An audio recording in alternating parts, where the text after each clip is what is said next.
Le drame romantique est un genre théâtral mettant en scène une humanité plus libre et plus complexe où les hommes et les femmes souffrent socialement et humainement. Parmi ce genre théâtral, on retrouve la pièce de théâtre de Alfred de Musset, On ne badine pas avec l'amour, écrite en 1834, dans laquelle on assiste à l'évolution de la relation compliquée entre les deux protagonistes principaux, Camille et Perdiccas. La scène 8 de l'acte 3 est marquée par la réunion de Camille et Perdiccas après de nombreux soucis. Or cette réunion marque également la mort de Rosette, qui avait été utilisée par Perdiccas pour manipuler Camille.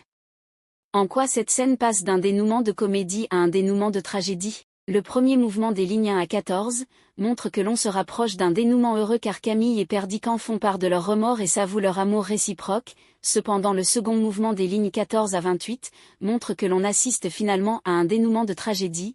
Les spectateurs assistent effectivement à un coup de théâtre avec la catastrophe finale qui provoque la séparation définitive des amants.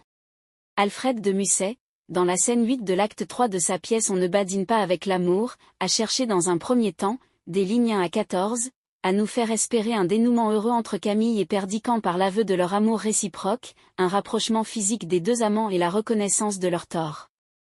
Cette réunion tant attendue est en fait perturbée par un événement tragique des lignes 14 à 28 de l'extrait qui marque la fin de ce dénouement heureux. On assiste ainsi à un dénouement tragique par ce coup de théâtre qu'est la mort de Rosette, trompée par Perdiccas qu'il a utilisé pour reconquérir Camille qui était elle-même prête à retourner au couvent. On peut par exemple penser à la pièce Macbeth de Shakespeare qui fut autrefois utilisée comme un modèle pour les romantiques. En effet, lorsque Perdiccas a les mains couvertes de sang, cela fait référence au personnage de Lady Macbeth qui croit avoir le sang du roi d'Écosse sur les mains puisqu'elle a commandité son assassinat.